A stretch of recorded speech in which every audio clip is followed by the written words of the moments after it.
on any matter that's not on our agenda. Speakers are requested to fill a card at the back of the room, but not absolutely necessary. And provision of your name, address, or other identifying information is optional. So do we have anybody in the audience? Okay. And nobody online? Great. All right. That was quick. We're moving on to item 6.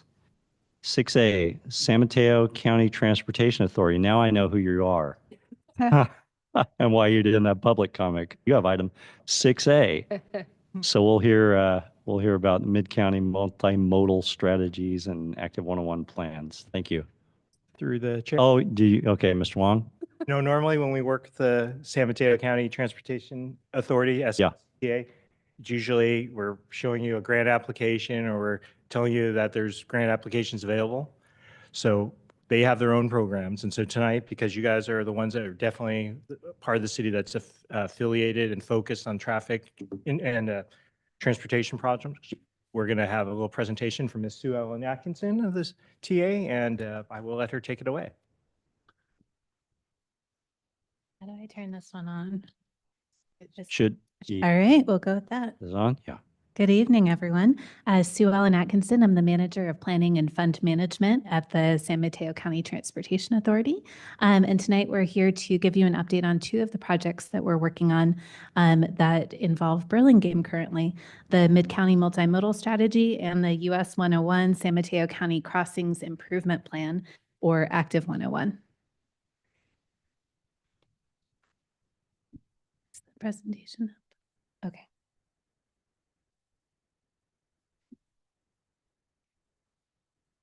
All right, there we go. So while Andy's bringing that up, second slide is the agenda. So what we'll be going over tonight, introduction to the 101 Corridor Connect program as a whole, and then a brief update on the 2 active projects that we have right now, and then opportunity for questions. Next slide. All right, we can go one more slide. Okay, I'm sure everyone is a little bit familiar with driving or being near 101, and it looks a little bit like this. And that's really the impetus behind the overarching 101 Corridor Connect program that the Transportation Authority began about a year ago. Next slide. So what is 101 Corridor Connect? There was a Caltrans comprehensive plan that was done for 101 in 3 counties, San Francisco County, San Mateo County, and Santa Clara County. And that identified a number of projects along the 101 corridor, but it didn't give us any information on how to prioritize those projects or how to implement them. So the TA picked up where that plan left off and developed the 101 Corridor Connect program. And that's really looking at beyond just US 101 as a freeway, looking at the area around it, and also looking at different ways of getting around and really focusing on how to reduce congestion, like we just saw in that photo on 101, by making multimodal transportation more accessible and more safe for users. So what we're doing is partnering with CCAG, Caltrans also, local cities like Burlingame, transit agencies, and the county to lead this program, which has several initiatives under it now, in order to identify and prioritize congestion management projects along and near 101. Next slide. So that sounds great, but reducing congestion on 101 is a tough job. Otherwise, it would have probably been done already. So how are we going to do that through this program? So like I mentioned, the way that we're looking to reduce congestion on 101 through the 101 Corridor Connect program is really focusing on different modes of getting around, in the hope that if multimodal transportation or other ways of getting around are easier and more accessible and safer, that people will have the option to get out of their car and to get around by other ways. For example, at Millbrae Station, pretty close to you, where you can take the train and then transfer to a local shuttle to get where you need to go. Next slide. So the 101 Corridor Connect program is driven by 4 main goals, and that's safety, connectivity, sustainability, and inclusivity. And right now under 101 Corridor Connect, we have 2 active initiatives. Next slide. So the first one is the multimodal strategies. We've been working on the multimodal strategies for the North County section, including South City, Brisbane, Millbrae, et cetera, for about the last year. We're just about wrapping up that North County multimodal strategy, and we kicked off the multimodal strategy for the Mid-County area, which includes Burlingame, in addition to San Mateo, Belmont, San Carlos, Foster City. So we're really excited to be in this area working on the Mid-County strategy now. Next slide. So multimodal strategy is probably a bit of a new term. What we're looking at doing through the multimodal strategies is to, at the end, have a planning document that identifies and prioritizes needed projects in San Mateo County. San Mateo County is pretty big. The US 101 corridor is pretty long in the county. That's why we've kind of divvied it up into 3 areas, and we're focusing on each area one at a time. The multimodal strategies at the end will be developed for the entire corridor. We're really happy to be working on the Mid-County strategy right now. We'll be starting the South County strategy later this year. And then projects that will be identified in that plan include all ranges of projects, highway projects, transit projects, bike and pedestrian projects, et cetera. So we're not just looking at cars, we're not just looking at the freeway. In the multimodal strategy, we're looking within a mile of the freeway, and we're looking at ways to improve getting around by all modes. Next slide.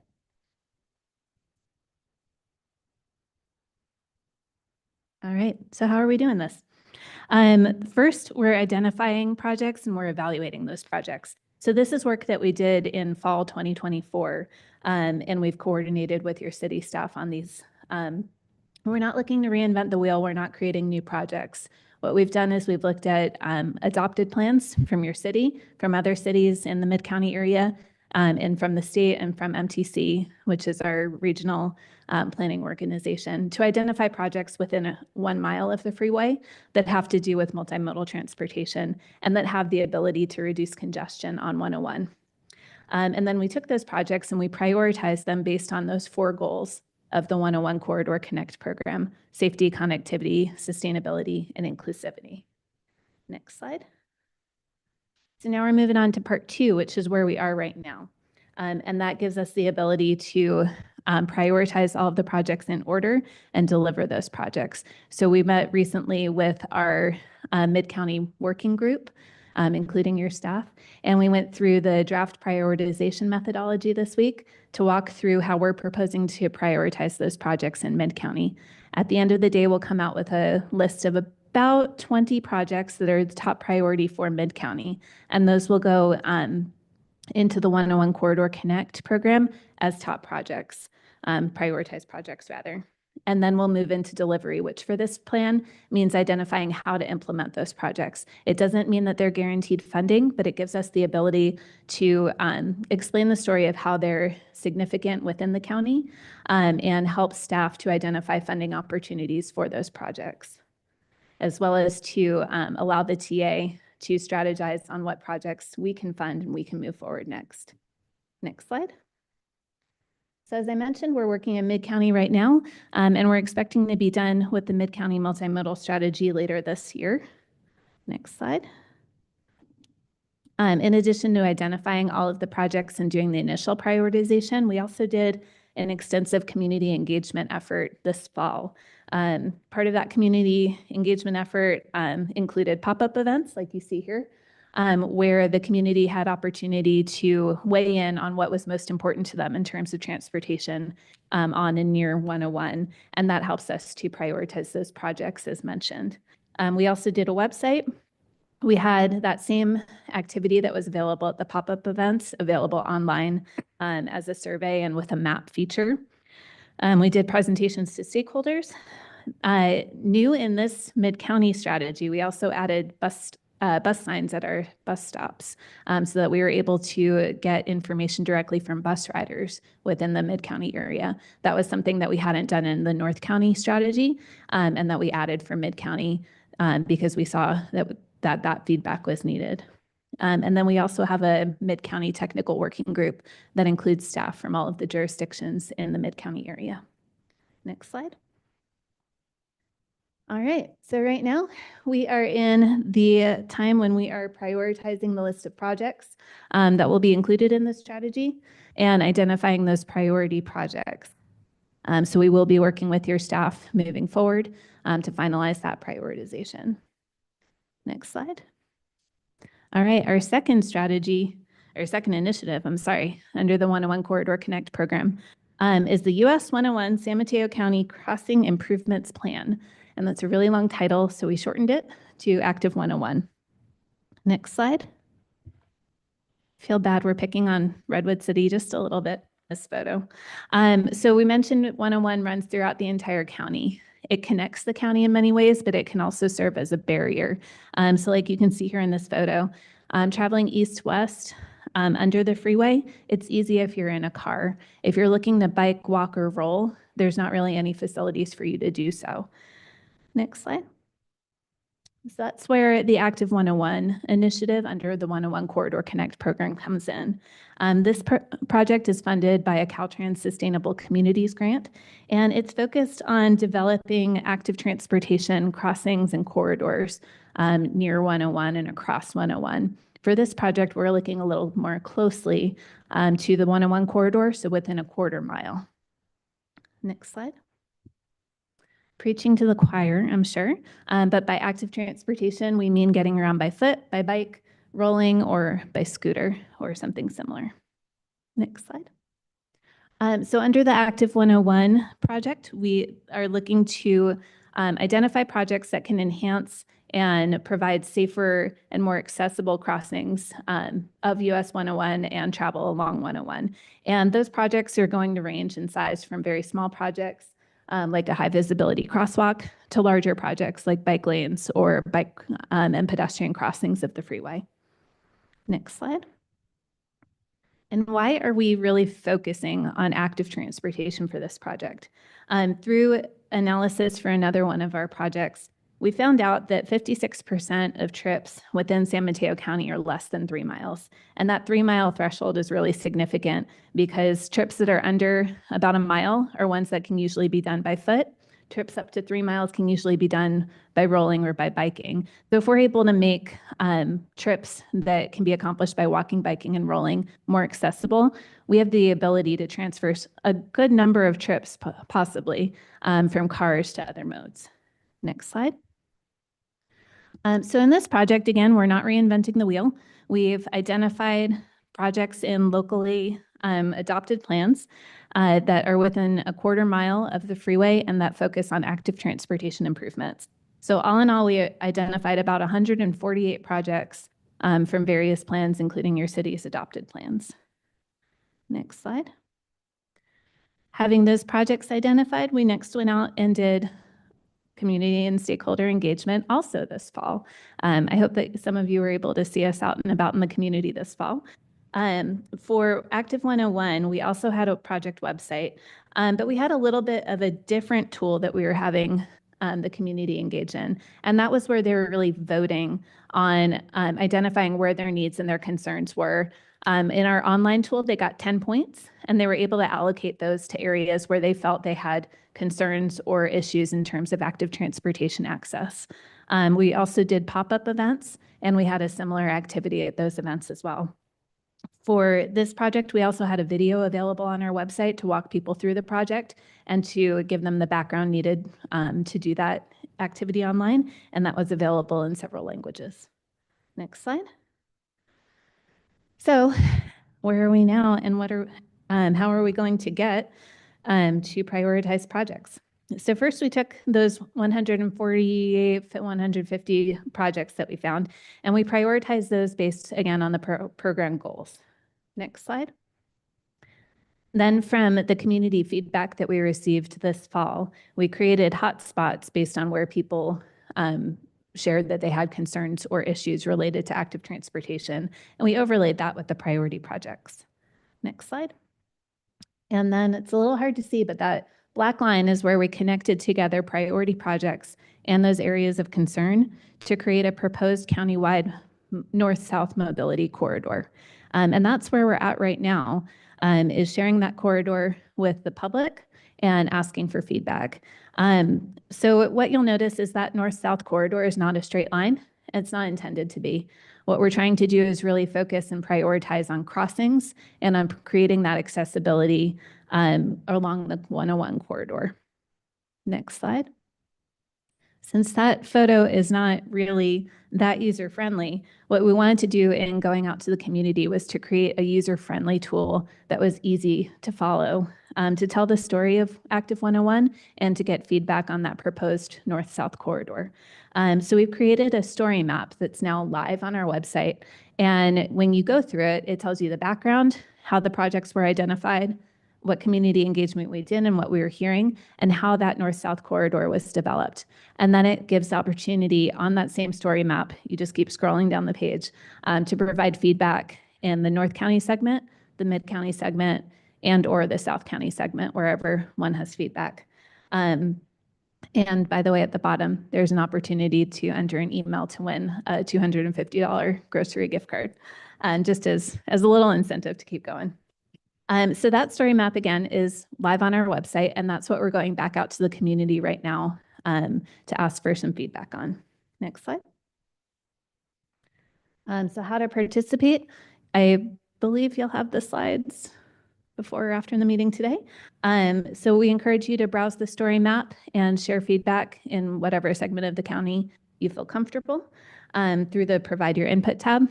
And we've also asked our city partners to share that outreach request out to their cities. So city staff received social media content today and also newsletter content to share with your community. And that content is also live on the TA's social channels as well. So we have that open through March 7th. So I'd encourage all of you to take a look and share your feedback on that proposed corridor. Next slide. In terms of project timeline for Active 101, we're more toward the start of this project. So from fall until now, we've been identifying the projects. We've been doing the initial prioritization and doing a lot of community engagement. And we'll be wrapping up this initial phase once that feedback period ends in early March. And then we'll be moving into identifying some priority projects to move into conceptual design with the help of city staff. Next slide. That was a lot of information, but happy to answer any questions that you have.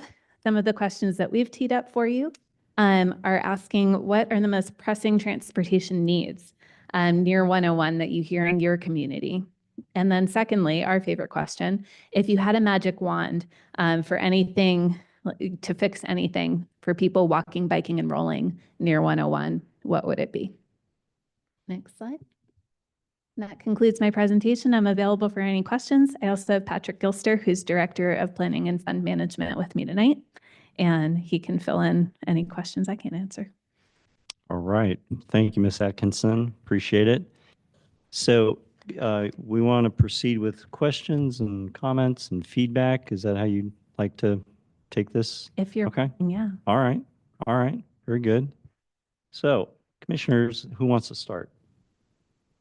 I'll pick somebody, but who wants to start? I did that last time. And they went, "Whoa, don't start with me." Picked on. I did, yeah, the very first meeting, right. I'm all warm. Very first Yeah. item, right. All right, so are you ready to go? Yeah. Commissioner Johnson, you're up. All right. Thank you. And I guess my first question is, when you were designing this and thinking about it, who was your what was a primary use case or user in terms of who you were designing for? Is it the commuter? Is it the family? Is it the, who is going to benefit most from this, and what really informed the prioritization of the projects? That's a great question. For both projects, we were looking to improve conditions for all users. I think historically there's been a focus on commute trips, but there is opportunity to provide multimodal opportunities for any trip that's being made. And in our engagement, we were really focused on getting information out and seeking feedback from a wide range of people so that we could plan and identify projects that would impact all users. Were you able to go to some of the big office buildings that are popping up, in the Mid-Peninsula? Obviously, the one coming up, which will be, replacing the Hillsdale Mall. There'll be a bunch of new offices and things going in there. Obviously, by Whole Foods, there's a whole new office complex. In terms of information from those office workers that are really close to the 101, were you able to get to those folks as well? We did not go to individual office buildings. There's a lot Yeah. along 101. We did meet with chambers of commerce Okay, who represent businesses. thank you. Okay. Yeah, Commissioner Brown. Maybe more just a clarification. I think you said that you had already worked or started working earlier with Brisbane and South City. And have you seen noticeable changes from where you started to where you are now, or can you measure that at this point? We have almost completed the North County Multimodal Strategy Planning document. So that does include Brisbane, South San Francisco, Millbrae, et cetera. But that no projects have been implemented yet. We're still working on that planning document. Okay, and how far along are you? When will those projects start compared to where we are today? That depends on funding. So again, projects that are identified as priority through either the multimodal strategies or the Active 101 projects are not guaranteed funding through any program. So as I'm sure you're familiar with projects in your city, the ability to move them forward does depend on having the funding available to start that design and get those moving forward. So there's no specific timeline that I can give you right now. Okay, thank you. Others? I'll go. Commissioner Israelit? I'll go. I just have to mention, I think San Bruno keeps getting left out of North County. I don't want them to get their. They are part of it. I'm sorry. I think this is really cool. I had not heard of this at all. I have not seen any pop-ups. I don't know about the rest of the commission, No. but I feel like, what? You know, this is an interest of mine, but I have not even, it has not been on my radar at all. I really like Commissioner, I just want to say Jennifer's question. You know, like, were there any, you know, primary goals, recreational, family or commuter? I think that, because that's really important. And I think, you know, the data can be somewhat misleading when you say that 56% of trips are 3 miles or less, you know, around, I assume you meant around the 101 corridor. You know, how many of those could use alternate transportation? You know, a lot of them may not. Mhm. You're talking about in Burlingame, you know, someone's walking down a residential street. So to me, if we want to truly reduce congestion on 101, it would be to improve public transportation in the north-south corridor. And then, unlike all the other cities I've lived in, there's no easy way to get from that point east-west to get to your office building. Yeah. Ubers are used, but I mean, that's why we live on this like peninsula, and that's why I've lived in Boston. I've lived, you know, a lot of other places where I only took public transportation. So that's just my perspective on reducing congestion on 101, which is a very different thing than improving mobility in and around 101. It is, now that they're working on the Trans Bay Trail or All Bay Trail or whatever, having access for neighborhoods to get over 101 and access recreational areas along the bay. You know, we don't have that many crossover bridges. You know, for instance, in Boston on Starro Drive, it's a 4-lane road, I think, a lot of traffic. And there are all kinds of little pedestrian walkways over so that strollers and bikes and people can go over the highway and access the beautiful, you know, Riverside. So I'm not really coming up with any specific thoughts for you. If you go back to that second to last slide before your thank you slide, where you were asking if we had a magic wand. Yes. My magic wand would be to add more appealing, safe crossovers over 101 to not have that strip by the water be really pretty much inaccessible and then becomes undesirable because there's nothing, no one's going over there, so there's no parks or anything like that. But we could have a beautiful waterfront for all of the communities along the bay. And then the most pressing transportation needs near 101 is that cross. Yeah. Like, you know, if you don't want 100 people driving their cars, they need to be able to get off at, you know, 84 or, of course, I'm blanking on all the exits I drive past all the time, but Hillsdale or whatever, and they need to easily and quickly, not waiting for half an hour, get the next mode of transportation to where they need to be. That's it. I'm offering no solutions. I'm just throwing my 2 cents worth. Thank you. Oh, I would thank you, Commissioner Israel, Vice Chair Gauchi. Did you have anything? I do have a few things. I have a few questions, and then, as always, you and I have some of the same similar comments. Great minds think alike. Must toss. I too hadn't heard about this, and I too was very excited to hear about it because we are having more and more people move to the Bay Area, more and more people move to all these suburbs, and we can't add lanes. We have to figure out how to get people out of their cars, not only on 101, but within Burlingame itself. And the only way that we're going to do that is if we put together a very well thought through mobile mobility program, which it looks like you're trying to do at least part of that. So I think this is fantastic. A couple of questions that I had. You named off all your partners, but I don't think you named off BART. Is BART a part of this? BART has been a part of the North County Working Group because they do have service that goes to Millbrae and then that serves San Bruno, Daly City, et cetera. So they were a part of the North County Working Group, but not having operations into Mid County and South County. They're not part of the working group Okay, for that effort. considered north. Yes. Okay. And then you talked about the number of projects. I heard there's been over 100 that have been identified. Then you're going to prioritize them. I think it was going to be reduced to 20. And then I think I saw on the last slide, it was going to go down to 8 to 10. Is that 8 to 10 for the mid, or is that 8 to 10 for the entire corridor? That's a great question.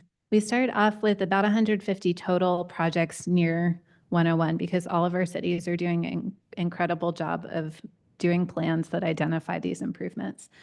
We did an initial prioritization to get down to about 25 projects in each of the county areas. So Mid-County had about 25, North County same, and South County also.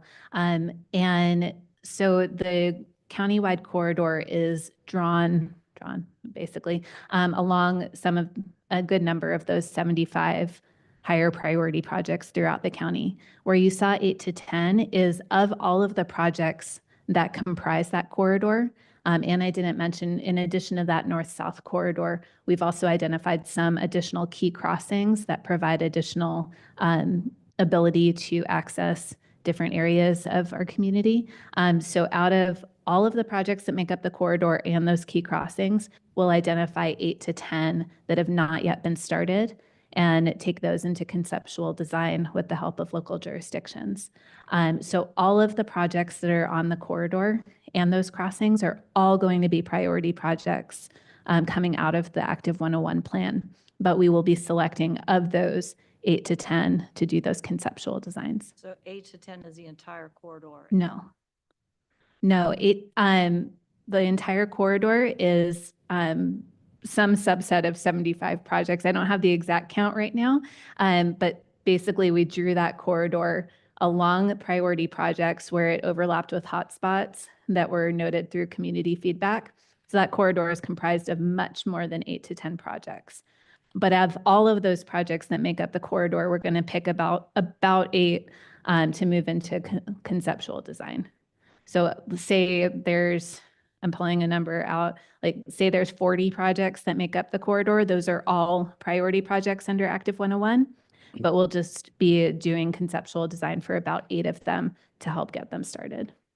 And so what do we as a city need to do to make sure that one of those projects is associated with our community? I would say encourage your community to provide feedback and to help us understand if the corridor meets the needs of the community. We haven't yet started to identify what those 8-ish projects are going to be that we move forward into conceptual design. It has to be projects that haven't been started yet. So as we start to go through that list, we'll be working with city staff to help confirm those projects that are ready to move forward. Okay, so it's really showing interest and input from our community. We'd love to get some feedback from Burlingame, but yeah, we haven't yet started identifying those projects. Okay. And then to answer the questions at the end. So again, I'm going to repeat what Commissioner Israelet said about the crossing of east to west, because that is, I think it's stating the obvious, right? You kind of get close to where, and then the second one is the other one that she stated was getting the different modes of transportation synced. So I don't believe at Millbrae, BART and Caltrans is synced. If you go up to the city, you take Caltrans up to the city, it's not synced with the buses. There's no syncing to any of our buses down here. So that's a big miss. I do think Caltrans going electric, it's my understanding they're going to start to increase the frequency, which will be big to every 15 minutes. That kind of falls in the standard time limit for those types of commutes. So that would be excellent. But then they can get some syncing with synchronization, or let's see if I can think of another way to say it, but having some way to have it sync up with the other modes of transportation would definitely increase usage. Okay. So thank you for this. Okay. So I have a few questions, and mainly on the projects that our city would be involved with, Burlingame. So there's a number of projects. Can you give us some insight into some of those projects that were being considered for the city of Burlingame or in this area? You're testing my memory. Mr. Wong should know them all. Part of the county instance. corridor, or the proposed corridor, utilizes the bike and pedestrian overcrossing At Broadway? at Broadway. Okay. Yes, and then continues down to, oh wow, the roadway that runs in front of your high school. Carolyn, thank you. Okay. And then it threads through the neighborhood utilizing some, there are streets that already have bike lanes Okay. where the corridor is proposed to go along. Okay. But that's one of the questions that we'd like to look to the community for, utilizing those already existing bike lanes or looking at some roadways that don't have any bike facilities. Okay. And then it goes through the neighborhood and then connects down into San Mateo across Peninsula. Okay. Okay. So these would be improvements to those facilities. We have them established, right? So, so what would the project entail then? There are some, I think Andy could. Yeah. answer better. Completing the connectivity, or what's the? Yeah, through the chair, for instance, part of it is taking you down Old Bay Shore where we have, Okay. we have some studies on it, but we haven't Right. have a project.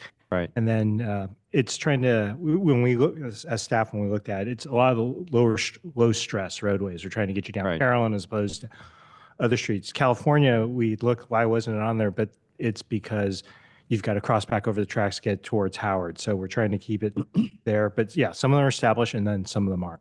So it's a mix. Okay. So it's more completing those arteries, those connectivities. Okay.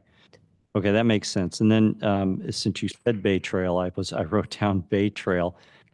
That's a facility that needs a lot of work. Is that one of the projects that was proposed to improve that facility and increase the connectivity? Because we have a big gap north of Broadway on Airport on that Bay Trail, right? And I know that was when they're going to redevelop all that. They're talking about reestablishing that that path there. So is that also part of this consideration, one of the projects And of the 150? I believe when I was looking at, correct me if I'm wrong, but I believe the Bay Trail is its own. It's kind of its own. Okay. It's out there on its own. It's a class 1 trail. Okay. This is trying to accommodate, whatever. It's going to be a mix of class 3 to class 2, maybe maybe a class 4 facility, but it's more closer to 101 as opposed to the Bay. Just to add to that, so far as the active 101 project is concerned, the Bay Trail segments are not identified as part of that corridor. Okay. In the multimodal strategy, they would be within that 1 mile radius of 101. So if there are projects that are yet to be completed on the Bay Trail, they would have been identified as part of the multimodal strategy. Okay. But that prioritization, we're several months out from. Okay. And as Vice Chair Couchy and Commissioner Israel said, yeah, the crossing east to west, we have 2 right now in Burlingame. The other one's in Millbrae, right? And we're building a whole new community on North Rollins. So, and I think there's some culverts or things that could potentially make a crossing under Highway 101. I don't know if you've studied that at all, but another way to get to the Bay Trail and to the Bay Front, especially for that community of roughly 1,000 new units in North Burlingame, is something that would be an awesome project. Is that something that's under consideration as well? There is a project from the city of Millbrae looking at utilizing Millbrae Avenue and connecting out to the Bay Trail there. So I believe that would be the closest connection for that project. And that's one that they're looking for grant funding actively. Okay. But that also is identified in the North County multimodal. Yeah. Okay. You know the culvert I'm talking about, that, where is it? Maybe it's not all the way near Millbrae. It's kind of near the hotel there. There's something that goes under the highway. Yeah. But I think it carries water right now. Yeah, and that's the problem. Once we get too deep there, even on California, right? We have flooding issues, and that's All right. And then the last question, kind of point I wanted to make is we have till March 7th, or the community has till March 7th to respond, and we really do want them to respond. So getting the notice out, Mr. Wong, or are we going to see it in Nextdoor and City E-News and on and on and on? Are you going to go around and hand out things at people's doorsteps, or how are we going to get the no on the latter? But yes, we'll work with Ms. Atkinson's, the TA, and get it in both in our social media. We'll work with city manager's office, and we'll put it in E-News. We'll get the language, and we can make sure it's out. And Ms. Atkinson, will it be easy for people in this community to say, Burlingame, okay, I want to see what all the projects are in Burlingame. This is what I think we can do and where we need help in Burlingame. Is it easy to filter things down when people go to the website to provide comments and I think get some understanding of what's going on? I think it is. Okay. It is a really fun tool. This is my first time being able to develop this. So they will scroll through all of the background and some existing conditions information. When it comes time to putting in their input, if they're interested just in Burlingame, they'll want to look for that Mid-County section. But they're able to zoom in on the map and identify really closely where they're looking for within Burlingame. Okay. And- So it's not a filter, but a zoom, just like Google Maps or Apple Maps. Okay. And that black line that you showed that shows all the different crossing, the things that'll be intuitively obvious, what all those. I believe. Okay. Okay. Okay. All right. Very good. All right. So go backs. I know Commissioner Johnson had a go back, so I'm going to let her go first. Kind of going back to my starting question, and now I got to hear all of this, which is great. This is a consideration, not a criticism, but the thing that I wonder is we're focused on the 56% with this 3 mile, distance on the 101. But again, going like, where are people coming from and where are they going to, and what's keeping them from getting out of their car and getting into a different mode of transportation? And I just wonder if maybe we shouldn't be designing for the 44%. Is the 44% of the, are those the people coming from longer distances to get to work, and in a way to make other transportation more attractive for them to do that. And I think that's where, echoing off what the other commissioners have said, I believe that one of the reasons why people don't get out of their cars is that getting from a station to a workplace on the peninsula, and I'm specifically thinking of San Mateo because that's where the big businesses are, as well now along the Bay Shore, of course, with Meta. And I don't know the answer to this question, so I'm just posing it. Are we are we as optimized as we could be with shuttles and other ways of getting people back and forth? And should that be where we focus? I love the idea of, I'm a big biker, so I'm a big fan of biking, but I do know as a consultant and as a mom, the trips that I take around the area, there's no way for me to do a lot of those in my bike. I'm in my car. So that's why I'm wondering who we're designing for.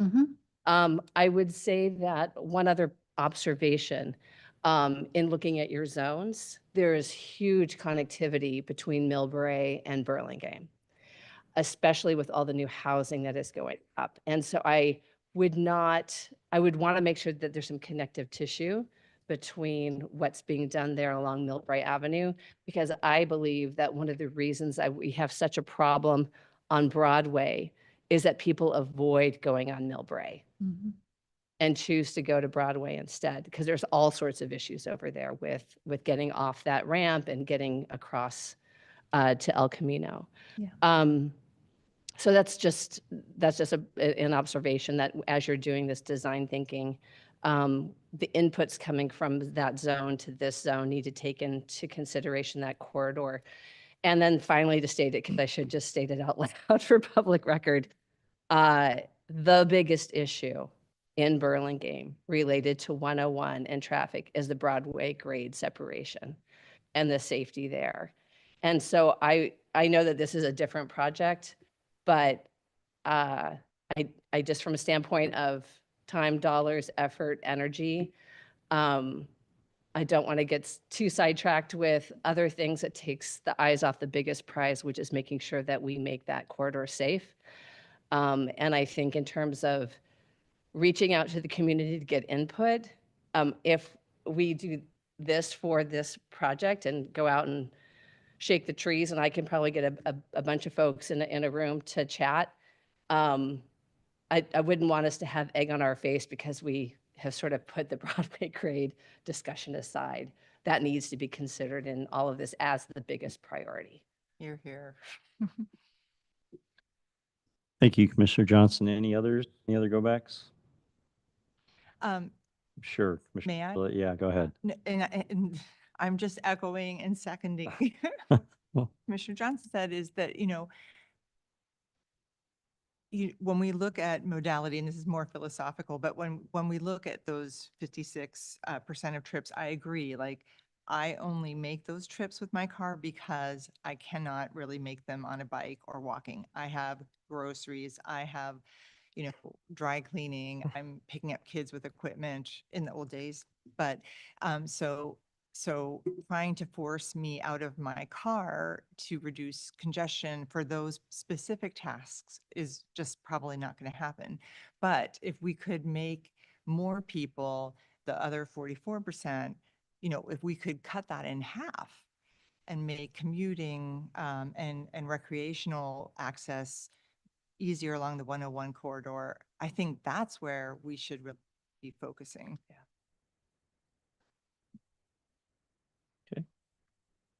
Thank you, Commissioners Willett. No, good.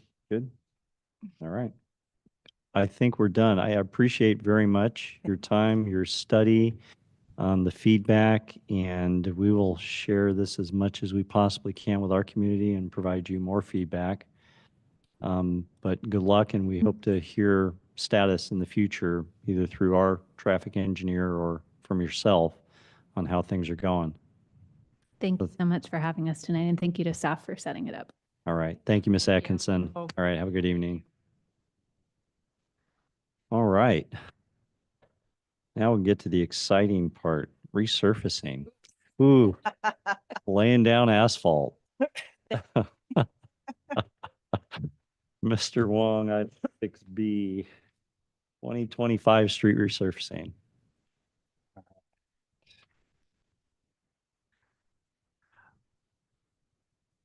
Thanks again to our guests. Safe drive.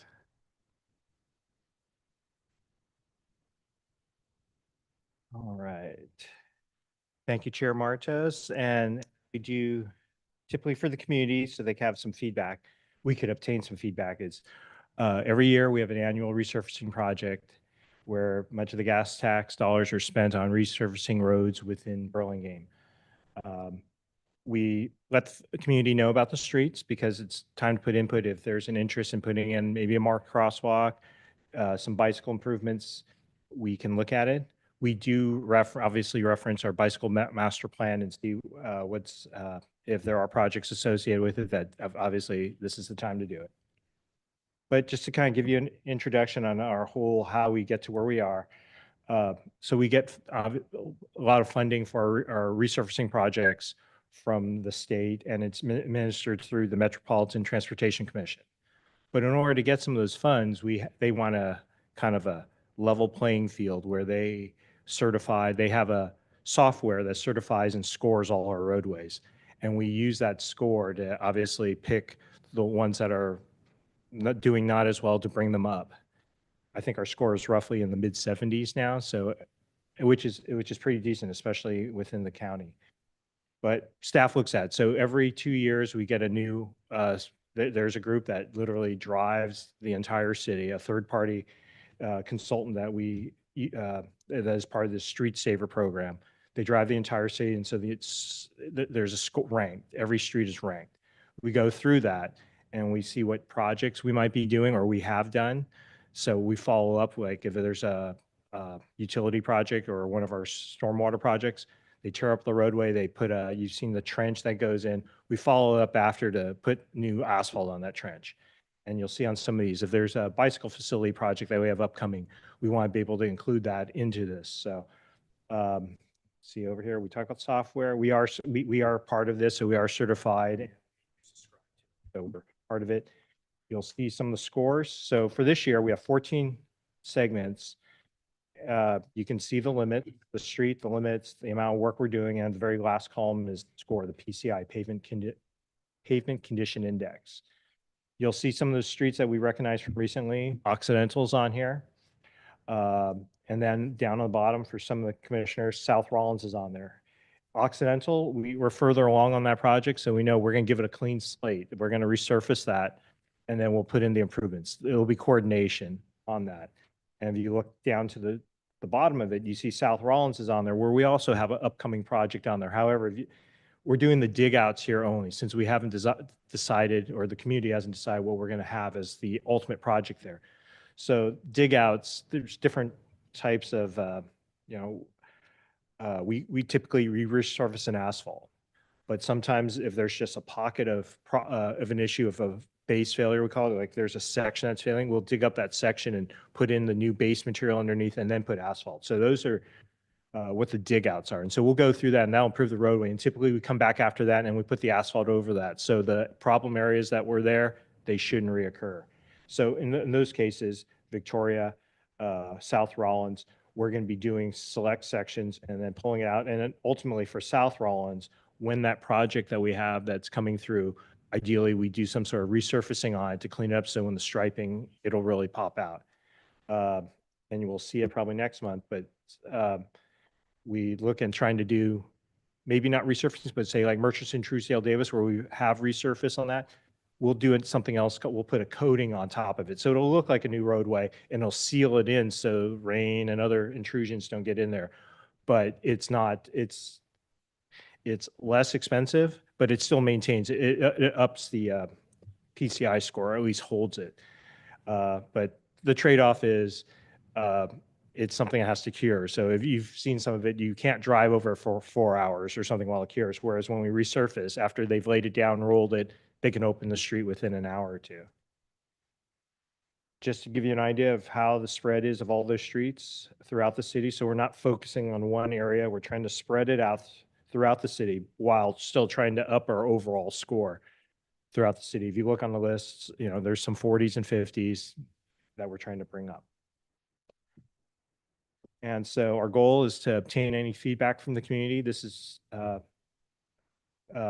by late March, so we can continue our design. on any of these roadways. And then we'll, as staff, will review it. We'll review any of the comments. If it's a bike facility or something, we'll review it. Potentially a crosswalk, we'll look at, but we'll definitely look at it. And all of this is obviously for construction this summer. So with that, I will turn it back to the chair. All right. Thank you, Mr. Wong. Commissioners' comments? Anybody? Commissioner Brown, go ahead. Yeah, I just wanted to know what determines whether it is going to be a full resurface or just pavement sections that are going to be repaired. Sure. And And I can't tell that from the location map, so. no. So, and a lot of it is on the, we still go out after. We just don't have this list of numbers and we say, okay, that's what it is. We'll go out and look at it. And then some of it is like, maybe it's just a really bad section. It's not the entire roadway. What's bringing down the score, the overall score of the street is there's this really big issue. And so if we deal with that and then come back through and clean it up, that may bring it up. So that's part of it. Funding is some of it. If we can fix more small dig outs. Actually, the dig outs are more expensive because you dig down a couple feet and it's more work. It's slower work for the contractor and there's more material. So it depends on the condition of the street and what we can do. If we see like, okay, if we resurface, it'll be good. We can do much more of that, and that's what we'll go with. But if the road is got a lot of damage to it, like if you go out on Old Bay Shore, we've been doing a lot of work on Old Bay Shore, which are dig outs, because that's a huge section. And we won't get into that, but that's also different funding. Some of the bigger streets, the arterials we have, there's other funding we get. So if you look at this list, most of them are your local streets, because we got a lot like, hey, this street is really beat up, but resurfacing not El Camino, Old Bay Shore is much more costly, but there's also other funds because it's part of the national roadway system that we can get funding outside of this. So we tend to hold those, or for grant projects, we'll try to hold on for those bigger streets. Meanwhile, do most of the local streets, we'll call them. They're not all residential, but we'll try to do those with our funds. Okay. That kind of answer? Yeah, sure. And also just because this one street on here is very close to my heart. I'm just curious how you're working with San Mateo, because obviously Humboldt is split 50-50 Sure. between San Mateo and the game. So how are you working with San Mateo? Are they helping with funding the service? Oh, thank you. Through Chair. And I know we have talked to them, and usually we'll try to work out a co-op agreement where we'll work on this, we'll complete the design and we'll work on it, and then they'll pay a fair share of that area for whatever the resurfacing cost is when we get those. So we try to coordinate with them on most streets. We've got this on here, and I'm trying to think of the other ones, but yeah, we do try to coordinate when those pop up, because we do half a street. And and I just got we have been working with Dale for this, so. I'm Just just for- curious, so. How that works. Just the Burlington half. Just my side of the street being cool.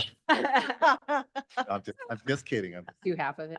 Well, you'll get a new It's an opportunity. half of the streets, so that's good. We're working with them, but it's an opportunity. Obviously, we close the street and to do the work, to do half of it just would Yeah.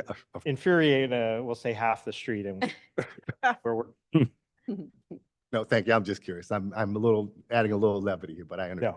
no. Thank you. Other I had- comments? I just had Vice Chair, go ahead. questions. Sure. You said this, Mr. Long, but I did not hear what you said. On the South Rollins Road, you're doing the dig outs only. And so that will be supportive of the effort that's coming up. So, thank you. Through Chair, I'll clarify that. If you look at the roadway condition, it's a pretty low number.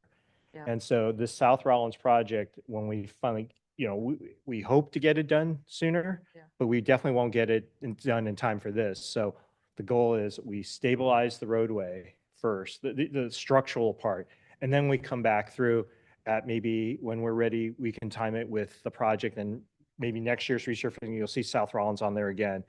And then we'll do, we'll resurface it and then put the new improvements on. But obviously with a score this low, we're just trying to build back up the roadway and improve it because, yeah, I mean, there's a graph we could show you, but as your roadway deteriorates and it gets to a certain point, it gets more costly because you have to literally dig up the entire street as opposed to just scratch the surface and put a new surface on. So we're trying to do enough dig outs here. As you can see, it's a significant, it's the highest quantity on here, but dig up enough, stabilize it, get that score back up, and then come back through with resurfacing so we don't have the problems of street failure more than just potholes. Okay. And then my second question is you talked about coordinating this effort with what's on the bike ed plan. Are any of these on the plan? None of these are. I think, aside from Occidental, yeah, not at this time.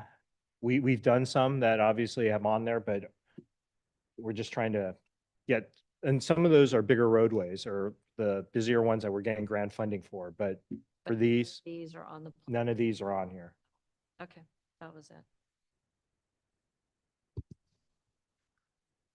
Nope. Nope.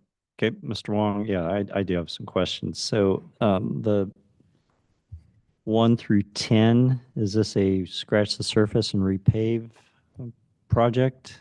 Correct. Okay, and then the one that says asphalt only, number 11, how does that differ? So I believe Neuchâtel has a concrete underneath. Usually Ah. base material is like loose compacted Uh-huh, rock, but Neuchâtel actually is poured concrete and then some asphalt on top of it. We're not messing with the concrete part. We're just going to work on the parts that have asphalt on there because Okay. the concrete portions should be, it's much stronger, so it should be in good shape. okay, and then the dig outs only, can you describe that process? I mean, you're digging out a significant portion of the roadway and replacing it with something before you pave over and make it Sure. a smooth roadway? Go ahead. So, and yes, I'm guessing, I did notice what street was on here. because there is a road there that's dear to my heart. Yeah. No, so what will happen, and maybe you've seen it as you've walked the street, there's a Yeah. section that we call it alligator cracking where there's lots of cracks. It looks like the back of an alligator and it's slightly depressed. Hmm. So that means the base material, all the packed rock that we have underneath it has failed, right? Water's getting through and it's just sinking.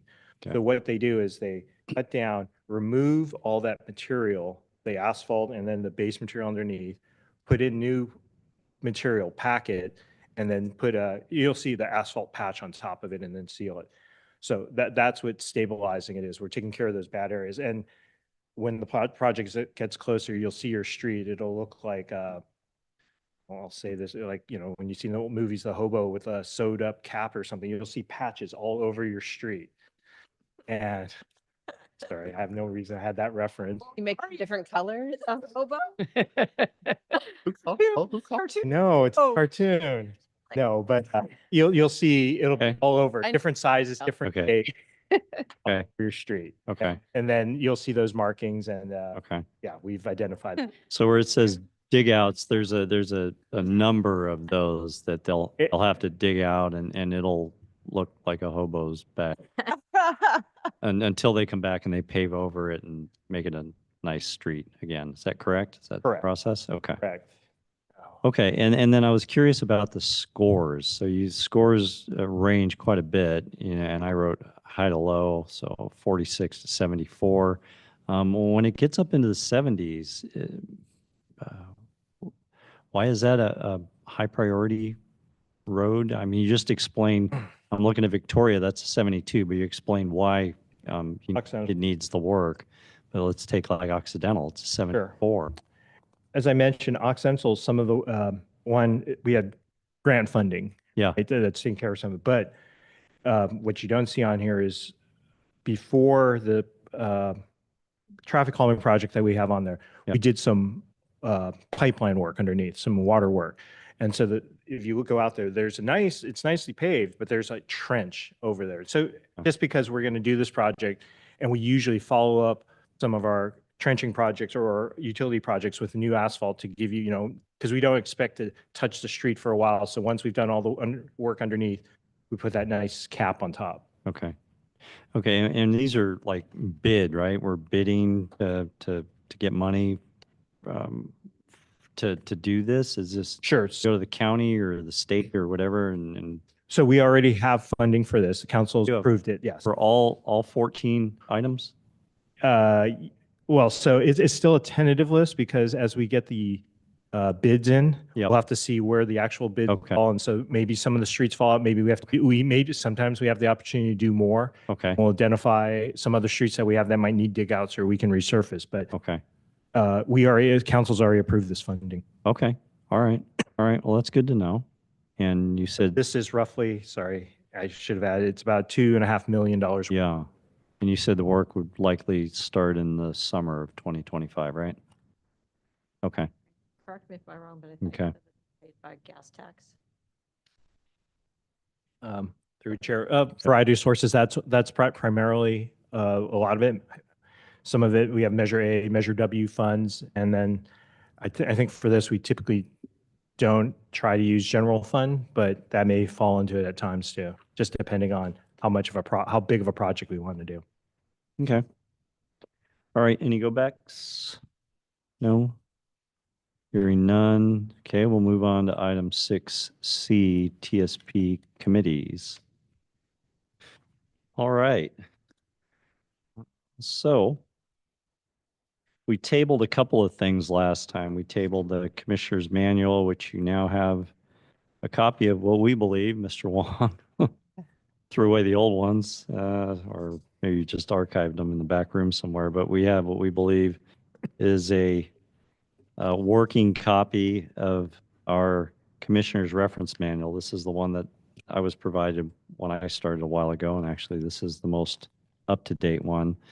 So I've gone through it with Mr. Wong, and these are the guidelines that I've followed for almost a decade now, or more than that I've been on the commission. So these are really good. They're written by our previous attorneys, and probably the directors of this department, this engineering department. So these will be the guidelines that I ask you to do some homework and read through them, before our next meeting. So we're all literally on the same page. But there's a section in here that's abbreviated, and that is on committees. And as I mentioned last time, I had several conversations with our city attorney about committees.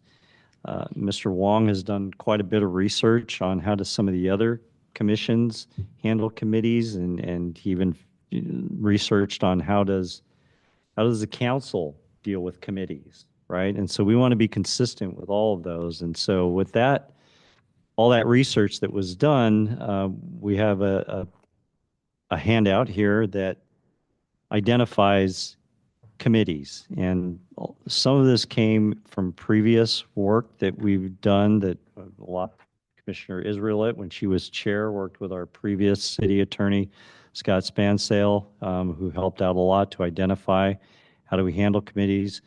You'll notice there's two types of committees. There's an ad hoc committee and a standing committee, and all these things come out of like Robert's Rules of Order, the big book on how to parliamentary procedure.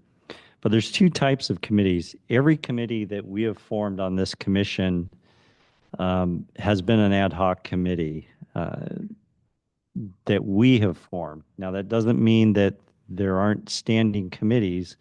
In fact, I'm part of one of those called Vision Zero, but I was recruited by the engineering staff to join that. So they're responsible for what you see in that standing committee column, right? They're going to take care of the minutes. They're going to put out the notices and when we're going to meet. They're responsible for the agendas and all that stuff. I'm just a member of that committee. Our committees are have all been ad hoc. And the important thing to keep in mind is it's within the scope of our commission, right? For traffic safety and parking, improvements to traffic safety and parking. If a committee is identified, it should be in support of engineering. They are limited on staff. I'll give you some examples. We studied BIS to death, a lot more than the engineering group here in Burlingame had time to, but we worked with them very closely. 7, 8, I don't know, when Hoover School opened, I was chair at the time, and the gentleman from the school district came up and he stood at that podium and he said, it was May, and he said, in September, Hoover School is going to open, and we don't have a safety plan for pedestrians and children walking to that school. And that night, we formed a committee with 2 of our commissioners, and they went out the next week and they studied the heck out of that area, came back and provided it to Mr. Wong, who started implementing almost immediately, so that it was a little bit safer by the time those children had to go to school. I mean, that's a really good example of ad hoc committees and things that we can do that are a real important need for our engineers to help them out to expedite some of this stuff. So when we think about committees, we have some in our packet, right? Some should be disbanded because they've completed their work. An ad hoc committee should really have an end date. It should have a delivery, something we're going to produce, right? It shouldn't just keep going on and on and on. And when they've delivered, or that committee has delivered, and it could be they or it could be a person as part of that committee, when that delivery is made, then the committee should be disbanded. It should not be something, that continues in perpetuity. So with all that said, you can see the comparison left to right. Ad hoc doesn't have to follow the Brown Act. Standing does. The ad hoc is commissioners only. If we want to include the public, then we have to agendize forming the committee, and it has to follow Brown Act procedures, and the rest I think is pretty self-explanatory. So before we talk about our current committees and if there is a need for any new committees, I just want to pause and give you all an opportunity to ask questions about this. Mr. Wong and I and Commissioner Israelit, who's been here a while, can answer questions on that. And let me start with Commissioner Israelit. Yeah, do you have a comment So or a question? the fewest number of committees we've ever had, for whatever reason. I think for a while we were waiting for you all. Fresh. Really, we didn't want to start. It is really beneficial to have 2 commissioners. If you can on a committee, just to split the work and to have 2 different perspectives. 2 brains are always better than 1.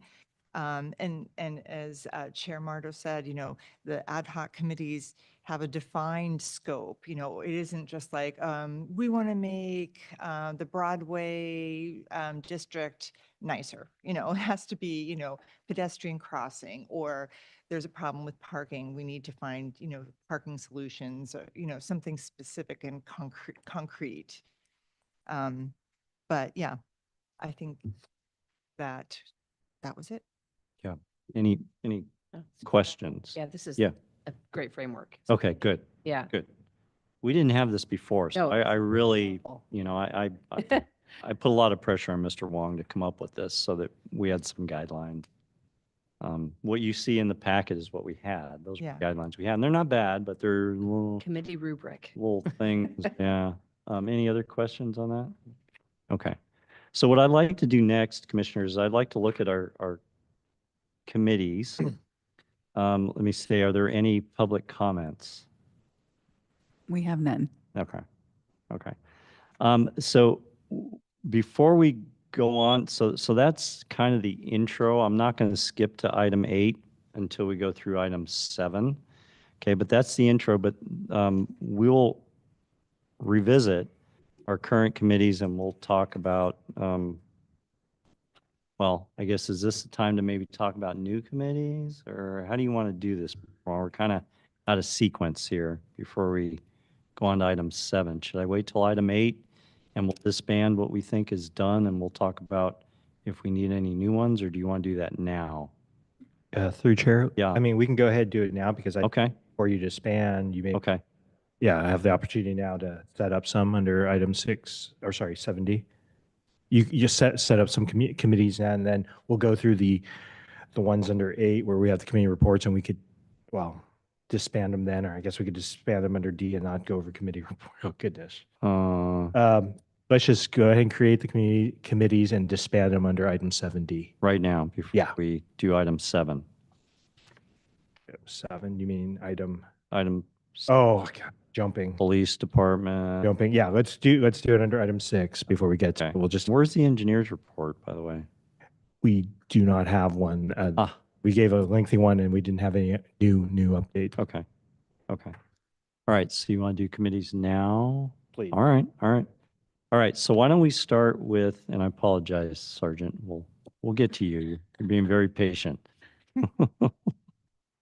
Why don't we start with our BIS school safety study? Well, Um, there used to be 2 commissioners. of us. Now I'm solo. BIS, the school safety study is, virtually complete. There's no additional work needed on it. And we were just waiting to find out how to officially disband it and, confirming with legal. So I, suggest that we disband it since our work is done. Okay. All right, Mr. Wong, you're satisfied that the work has been done? Through the chair, I believe most of the work's been done. The one outstanding item is still relying on the school is the Stop. drop-off zone. Oh. But they are talking about shifting it and we're working with them to shift it for the Samtrans bus. But once we have that, we'll be able to do it. They just haven't provided me the information I need to, so again, it's school, but we'll try to work with them to get that. Okay, so the committee is done with their work and we Correct. do not need to vote on that. So Ms. Brewer, could you just put in the record that we have disbanded the BIS School Safety Committee? Thank you.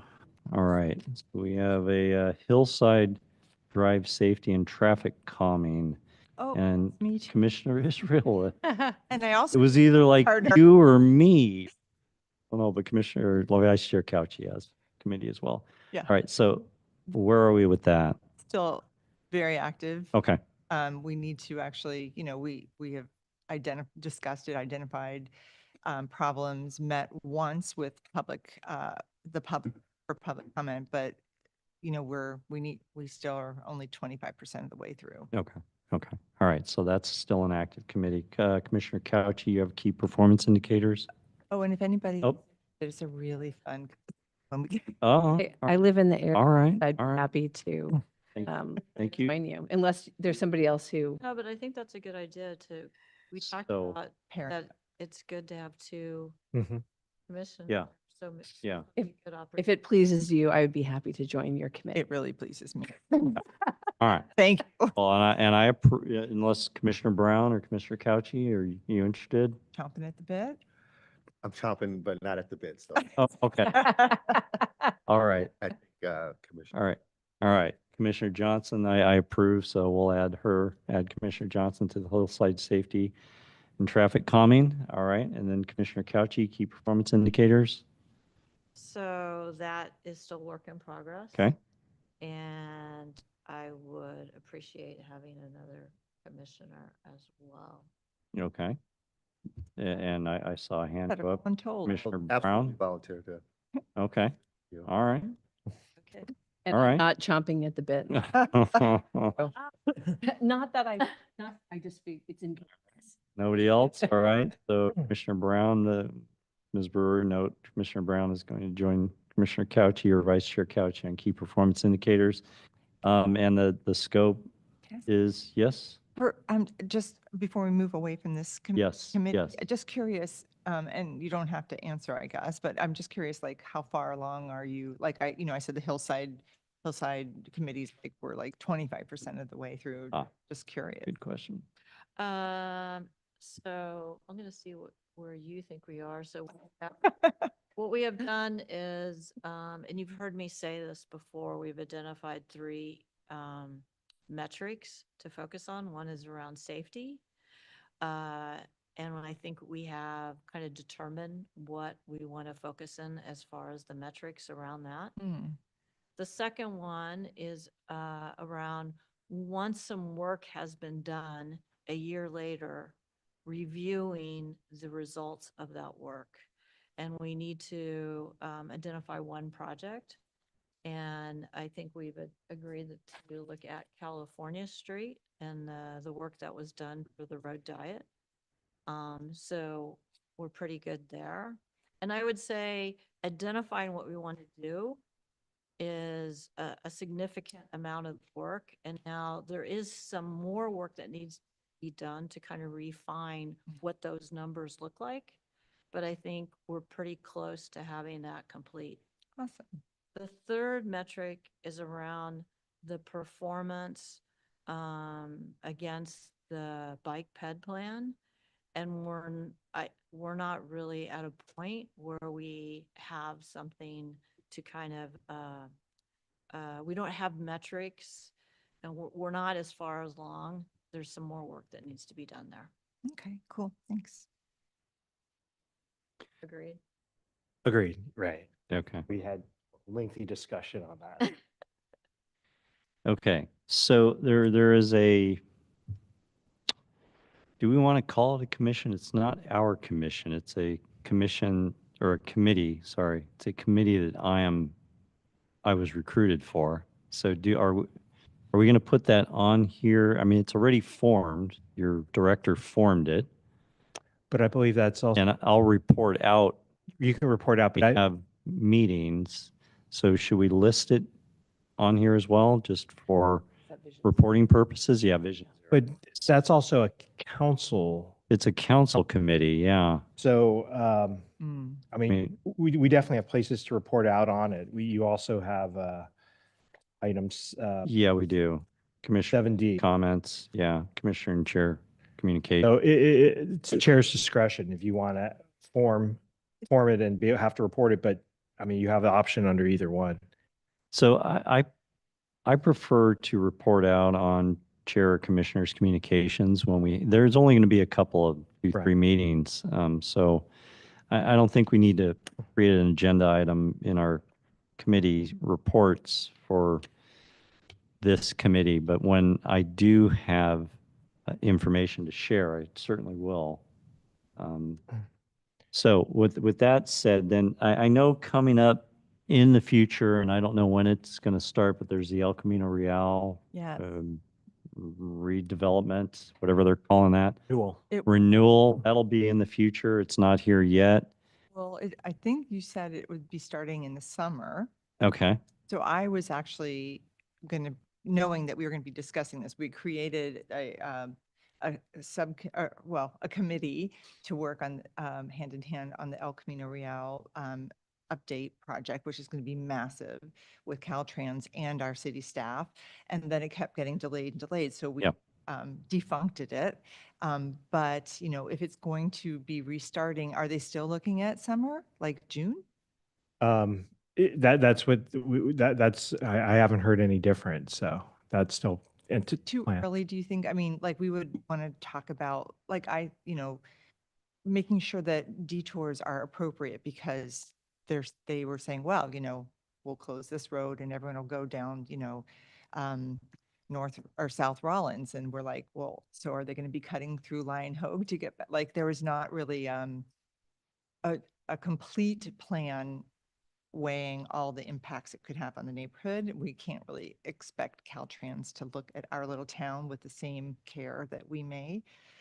So I do think it would be advantageous to be ahead of the game, but if there's absolutely no start, if they're not even close to discussing what they're going to do, then it doesn't make sense to start it yet. So Mr. Wong, what do you think? Start sooner or wait till we get closer to the launch date? I guess 2 things. We'll be bringing Caltrans representatives to give an update on that. But if you do have if there is a subcommittee on it, we've been working with them and we understand. I mean, we've had the discussion with regarding the concerns of, yes, let's try to detour folks earlier. Let's try to do this because we don't want them to detour on certain streets or have a lot. So we can try to maybe work with you on that and just get some more feedback when we get the feedback and just see, this is what we're planning, and get just another look at it. But I think I think we've done a pretty good job of trying to do it, and we still have continued communications with them on it. They keep submitting some stuff, and we've been commenting. So having someone else to take a look and just kind of support the direction we're going, right? We want to minimize impact to the residents and not get folks too far off, but we can maybe share some of that. So if you would like to have a subcommittee, a way of saying, yeah, we could have some other eyes on it, we're okay. Because there were The- also some other asks that our city made when we, for this project, like having, flashing crosswalks so that people could go to McKinley and, not get hit crossing the street at unregulated. We just need to ensure that those things aren't lost. And This big. through the chair. Yep. Just so, yes, we had gotten those comments from the earlier committee, and on the last look that we had the plans, that was one that we looked at. So all the uncontrolled crossings now do have not a flashing beacon. They have a hawk. So you've seen this in San Mateo. So when, I know, and then Millbrae has it where the pedestrian pushes a button, there's a signal that will go from yellow to red. So vehicles, rather than have a warning device that someone's going to cross, vehicles must stop. So they've upped the notch of, we said beacon, they put in a hawk. So that's on the plans currently. Okay, so what I'm hearing is from Commissioner Israelit, who was on that ECR subcommittee at one time. Of course. Yes, and Mr. Wong, probably better we form this now and start brainstorming. So when the I wouldn't say launch actually occurs in June and the bigger group starts talking about this, we're ready. We've brainstormed ideas, right? And so let me ask you, Mr. Wong, if we form a committee from this commission, a couple of commissioners, if they are interested, will somebody on your staff be working with them on a regular basis, monthly or so, to guide them on best practices and ideas of things that we could implement or could recommend to be implemented on El Camino Real? and I'll have to check Putting you on how the much. spot. Yeah, I think I wouldn't say brainstorming. I think we're kind of past that point. I think Yeah. just showing what where the point that we're at, Okay. and see if that seems reasonable given what we looked at, the constraints that we have of like, okay, we have to get a lot of this traffic off, but traffic, originally the project was different. They were going to close it, right? That's not acceptable. We wanted to make sure that there's some access on there. They didn't have to close the entire roadway, but they are going to have to impact it, right? So there are things that we can share that's different from the initial concept where, yeah, obviously no crossings, no longer detours and full closure. So we can share some of that from where we were to where we are. So we can share that, but and we could take in some of the other ones, but we're still pursuing other things that the committee has brought up that we didn't see on this set. But so we can kind of report back on that too. I think there's only actually one of the items that was brought up that we haven't addressed. So people on your staff or a person, a point of contact on your staff will be available to this committee to answer questions, right? I mean, I don't want them to go off in the weeds and No. talk about stuff that's not even feasible or that maybe hasn't been discussed in the past, right? Sure. And we're here to help you Yes. try and, It's not to come up with new no, items to add to I the mean, to-do list at all. It is just another set of Mhm. eyes, maybe 4 eyes, hopefully 4 eyes. yeah, Just making sure that the details work. Yeah, we can share some of it, and I won't say my staff because I'm a feeling it's one higher up. Mr. Okada will probably, since he's been out on the meetings, but we'll sit down no different than we did with our former director or deputy director, Mr. Morimoto. We'll sit down, we'll go over some of it with you and take in a little bit more, and then relay that to Caltrans if needed. Okay. So I think it's important. I do really think it's important that we're ready with ideas when Caltrans is ready to go. And it's too bad that our new commissioners, and I don't think you saw Caltrans present on this stuff, did you? No. So that most of us on this commission have not heard from Caltrans about this. But if we're going to form a committee, okay, if we're going to form a committee, then I'll take volunteers. Anybody interested? Besides, I know I- Commissioner Israeli, who has the history We're of this stuff. excited, but I have the history and, I feel like I should continue. Okay. And I'm willing to, but, if you guys are chomping at the bit, or, if there have been cases where everyone wanted to be on a new commission. Right. And, sometimes, well, I'm already on one, and you're not on any, so I'm going to let you, that kind of. So, Can Well- we defer until we Yeah. talk about other potential new committees, or are we? is no, you don't, that be the only? no, you don't have to, Okay. you can be on, So it could be a committee of one. and it can be. It can be a committee of one, and we can always add a second commissioner. We can't add a third commissioner, obviously. Or Mr. Brown I will would. sit with us. No, I would third love commission. to, I would love to know more about, and see if I can help with El Camino. So, and again, I don't know Yeah. how much time, Commissioner or Vice Chair, Vice Chair Commissioner Chouch. Couch. Fauci and I will be spending together, but I would love to, I have time, so I would love to be able to understand more about this and see if I can help. And let me just say, Yeah. you said it can only be two. Correct. Yes. Because this says ad hoc is not part of the Brown. It can only be two. Its work is not. The work is not. So you don't have to have public meetings with agenda and announcements to the public where it's being held and when, but you cannot have more than two On the commission, talking about Right. anything. Yeah. on the commission. Right, that keyword work. Mhm. Yeah, so you cannot have more than two people Okay. on a committee, right? Okay, so is that a firm maybe, Commissioner Brown? No, that's a, yes. That's a firm yes. All right. All right. Well, so the process then is we have a recommendation for a committee and for an ad hoc committee. So it'll just be our commissioners. And so then we have a motion and we as a commission should vote that we want to establish this committee. I move. Oh, yeah, very good. We start a new committee called the El Camino Real. What are they calling it? Renewal. Renewal Committee. I second the motion. Ms. Brewer, can we have a roll call vote, please? Commissioner Brown, Aye. Commissioner Israelit, Aye. Commissioner Johnson, Aye. Vice Chair Cauchi, Aye. Chair Martos. Aye. Okay, very good. Through the chair. Yes, sir. Want to make sure, and that will be staffed by the commission on Commissioner Brown and Commissioner Israel. Correct, Okay, correct, yeah. confirm that. Okay. Commissioners, any other committees that we want to consider at this time? I'm curious, and I don't, again, forgive me not having the history, but with the Broadway grade separation,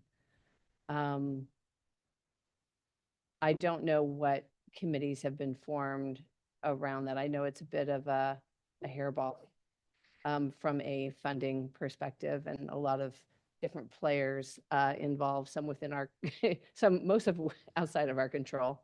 But I'm curious as to whether this commission would look at a committee that was around forming a cross-functional kind of advocacy group to elevate awareness of that project, because it's a moving target, and perhaps getting more of the community involved, maybe in cross-section with working with our council who's on that project. Council persons, I believe, Stevenson, or Mayor Stevenson and Councilwoman Colson. It strikes me that we've lost some momentum and we've lost some community trust around what's happening there, mainly because of lack of communication, but also perhaps getting a groundswell of people involved to create more demand and awareness around elevating this within our community. And so when I was listening earlier to a wonderful presentation, it strikes me that this is the elephant in the room, right? Like we're not talking about the Broadway grade, and it keeps slipping. So I just wonder if there's and again, I'm just throwing this out there. I don't know what the political will is, or what our role would be in that, other than organizing for it. So I'll throw that out there for thoughts and see what you guys. Yes, Commissioner Israelet? Funny, because I was sitting here thinking literally elephant in the room during that as well. It is really scary how we are on the same wavelength here in this little arch. So, we've looked at the design and been presented with what they'd like to do in some specifics, not hardcore, but early stages. So that would sort of fall in the hands of Caltrans and the staff, and then they would probably present it to the group as a whole. But if there was a subcommittee that was working, just if there's a way for Teaspoon to help expedite or raise awareness or whatever, working with city council, I think that could be a good committee. Kind of like a Vision Zero sort of, where it's sort of outside of just the commission, but it brings in other folks. That those commissioners could meet with city council members, see what, like, can Teaspoon, write a letter? Can they have a petition? I think that could be an interesting role and a specific, tangible, accomplishable task for a committee. And again, it's not to create new ideas or Right. work. It's to get some energy behind it. Yeah. Through chair? Yeah, please, Mr. Wong. Just kind of give you a little bit of update where we're at. And so, I mean, yes, the cost of this, as finding out about, is big shock, right? Obviously, to the entire city. So in order to try to get a fundable project, we are now looking at, obviously, any of the designs we've seen previously and all the things I've mentioned of like, oh, we're able to keep Broadway open. Those are all back on the table for discussion because it's such a huge number. We're trying to, I mean, if we're not talking a couple million, we're talking, a couple 100 million that we're trying. So for those of you who don't know, the project has gone from our original estimate of roughly 320 million. And then we brought on, I think I've updated the group. We had a construction manager, general contractor aboard. Basically, a contract comes aboard, looks at the plans and sees where they can do potentially cost savings. But the needle went the other way because the duration, it's a tight corridor, right, of doing work, access, things like that. It ballooned up to over 600,000 or 600 million. So again, for a subcommittee, it seems a bit premature because now we're having to go back through it and we're looking at lots of things and we're working with, obviously, the council subcommittee has been updated on that and we're going through everything. I mean, it was back to leave no stone unturned of we can do this, but you have to give us, if we're going to do this, what's the value? You're going to shut down Broadway. How much does that save us, right? I mean, so we're going back through that. So maybe a bit premature because now we're further back. And to Commissioner Johnson's point of, I don't think there's been a loss. We definitely know how the community, feels. You can check with Ms. Brewer. We get calls all the time of this, especially when there's been an incident on this. No, that we are continuing to proceed per, direction from council of trying to not only cut costs, but work on, we've had lobbyists in Washington, D.C. trying to get federal funding because that's probably going to be one of the big things we still need. And, we're looking at everything else. So maybe not yet, but I think just providing you guys updates is where we're at. Because yeah, it's kind of a mess now, but we're trying to get it back down where we can get our arms around it. So a Traffic Safety and Parking Commission couldn't really help by applying pressure or lobbying for funding. I think we've done that. We've gotten, at the time, Jackie Spear's office was involved, right? The mayor's been writing letters. After we found out we lost the funding for, the mayor was out on the tracks doing local TV interviews to get the word back out, trying to keep the funding that we had lost from the state when the state pulled back 70 million. So kind of a perfect storm of bad things happening roughly towards the end of last year. So not, sorry to Okay. rain on No, that, but yeah, we literally we don't want to just spin our wheels in the mud, if we can help and make progress and help progress, then it's time well spent, but it's, I don't know, it sounds like not good timing right now. Does anybody want to move forward with forming this committee, or we're just put it on hold for now? If it was the will to, if there was will to do it and folks agreed, I'd throw Yeah. some energy behind it. But again, I don't know Yeah. what's feasible. I wrote a note. I have quarterly meetings with the mayor. I wrote a note to talk with him about that. So if I can get on his calendar, it'll be next month.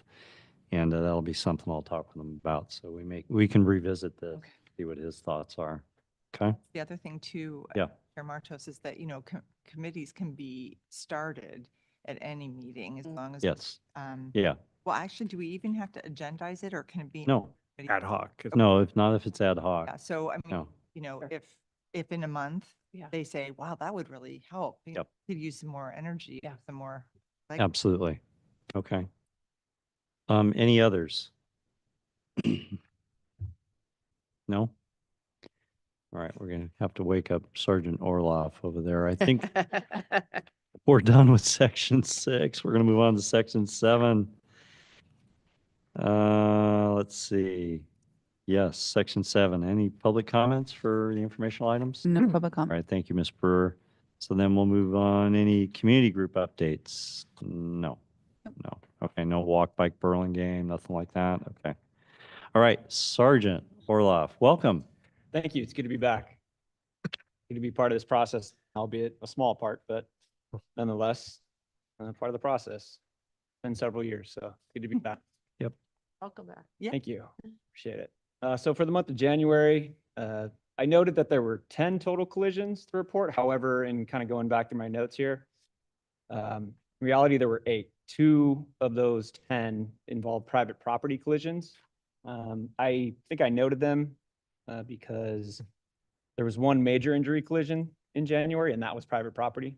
And also one of the 2 pedestrian related collisions was also on private property. So I can discuss those or I can leave those out. I know it doesn't necessarily pertain to public roadways, but if you're interested. 6 of the collisions were vehicles involved with other motor vehicles. 2 collisions were involved with a vehicle with another object, and 2 of the collisions involved a pedestrian. Most common collision factors that we noted this month were unsafe turning movements, right-of-way violations, and unsafe speed.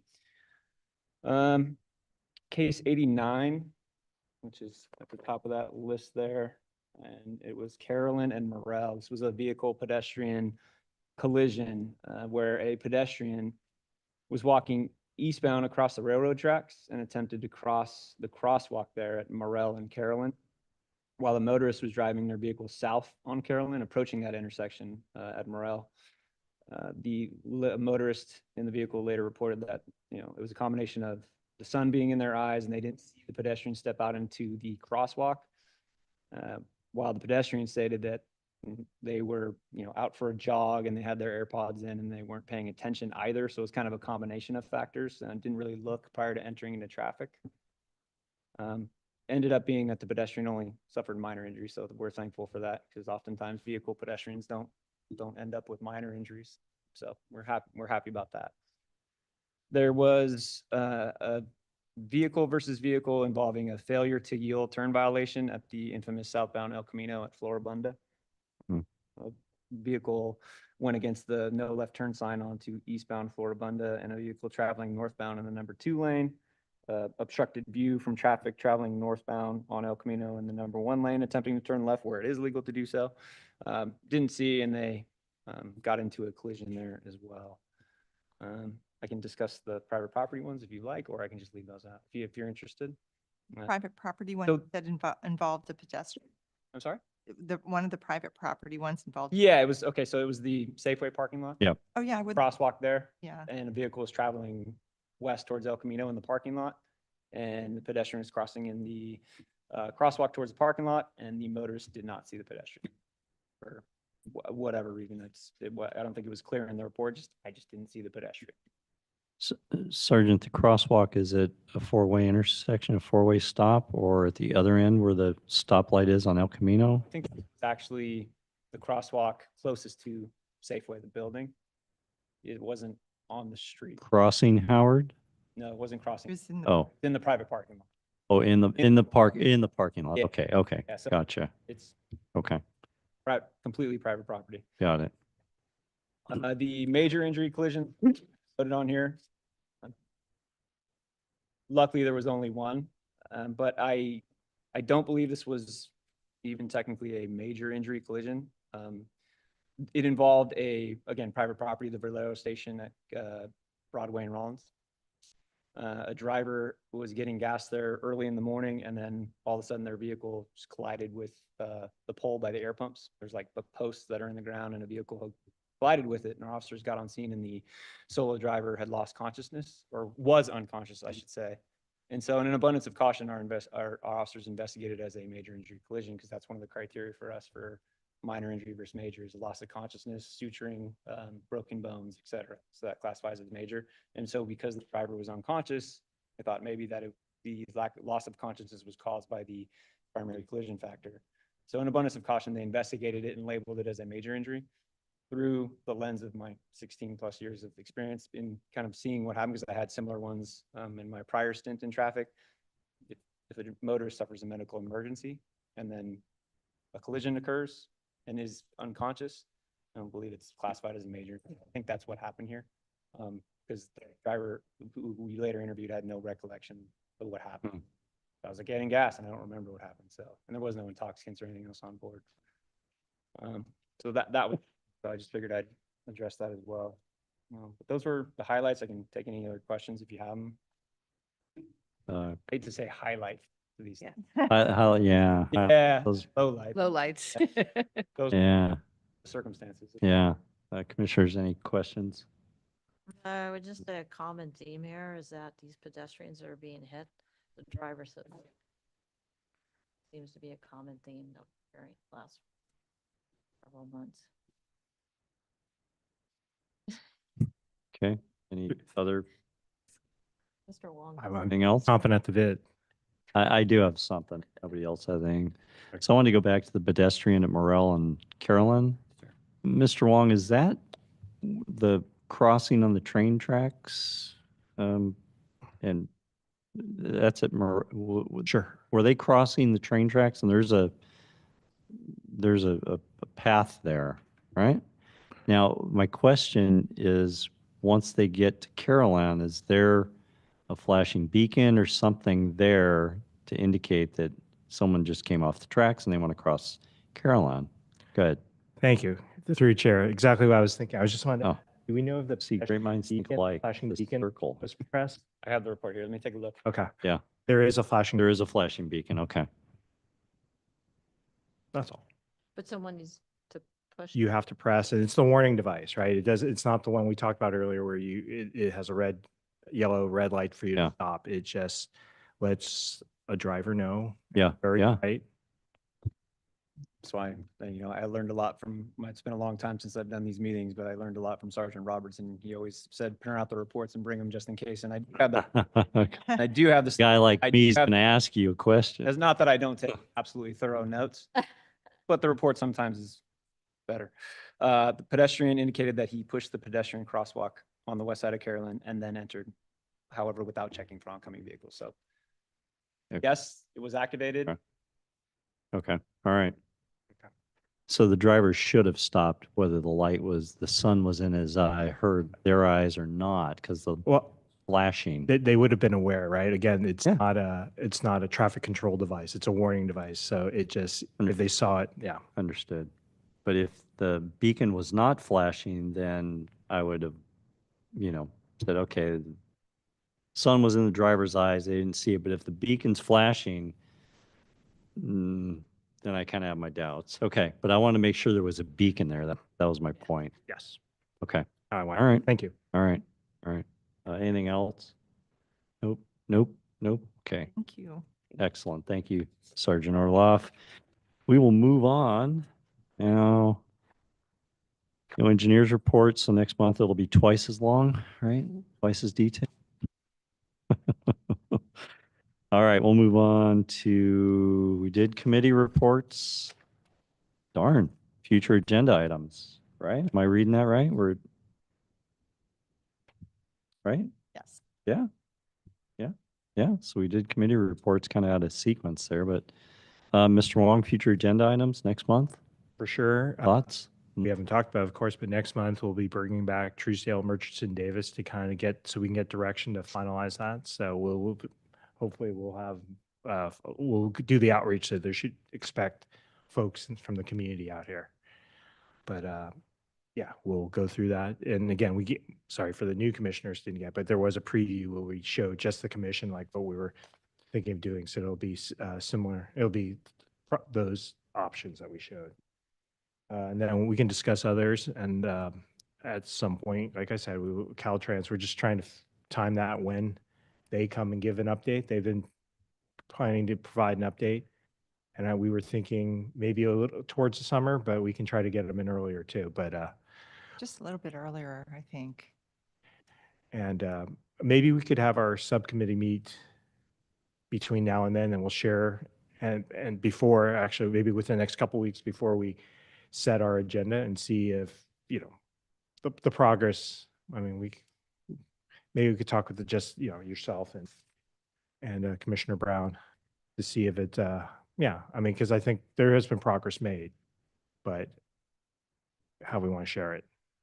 And also, like, the Hillside Drive thing, I mean, I continue to get emails from residents who said, I don't get it. There was so much support for, intervention and what happened. So, and I'm not reaching out for this input, is just Mhm. emailed, just so you know. It's not like I'm No, those hot. emails, yeah, we were copied on it. So I mean, Yeah. we responded to it, but So I'd like to know when we can get Hillside, back in front of us, since we already had one meeting on it. And, I'd like to have another go at it with a, slightly reduced number of modifications and see if we can get something done for these kids that are walking to school. and through chair, yeah, we can definitely give you an update, engineer's update on that next, because we've been working on it. And we're still getting some data. We talked about it today, some additional things that we can do. So we can provide you an update next month, but and then figure out when we go back to the community with that. Or even meet with the new subcommittee, maybe if you could meet with the new subcommittee sometime in the next month about it, and then we could have a presentation ready for the following month. We can try. I can definitely, yeah, we can talk about what we've been working on. Is there not going to be anything ready to present? Again, we just kind of convened today, staff talked about it, and then I think we're still going to reach out and try to get some more information on this. So, Okay. But I would suggest if we have that public meeting, to have it here instead of having that set up a separate meeting. no, because this wasn't, it's not a council project. It's one that was kind of generated from this commission. We haven't set aside anything for community meetings. So the next meeting that we have would be at Traffic Safety Parking Commission. I don't think we were planning on having something that you've seen for like last night. Right. So commissioners, I I goofed and I expected a point of order to tell me I was out of order here. But we skipped over 7D, which is Chair Commissioners Communications. And I queued up Mr. Wong because I wanted to ask him about something or have him tell us about something. But I also asked the two commissioners on my left and right here if they would share the North Rollins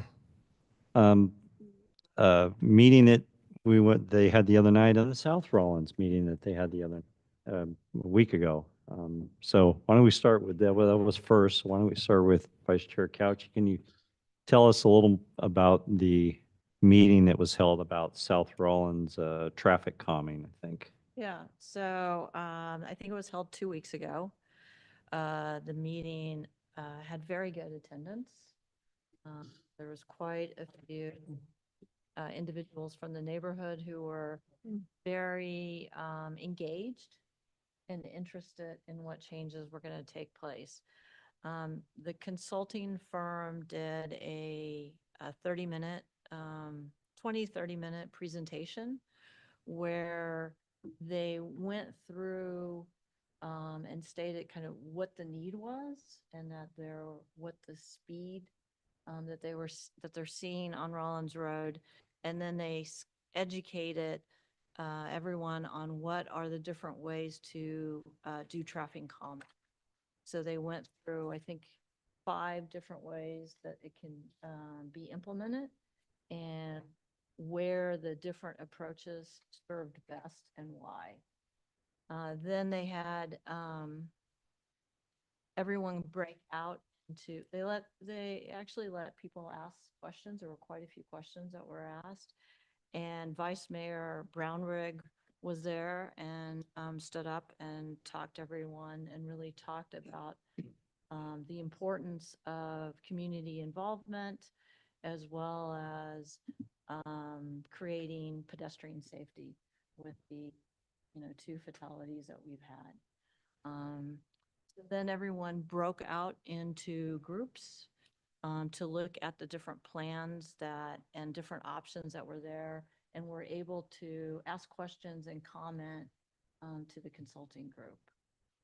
So I thought it went extremely well, again, because there was good attendance and good engagement. And I thought the consulting company did a really good job of educating people what can be done and what the results could be.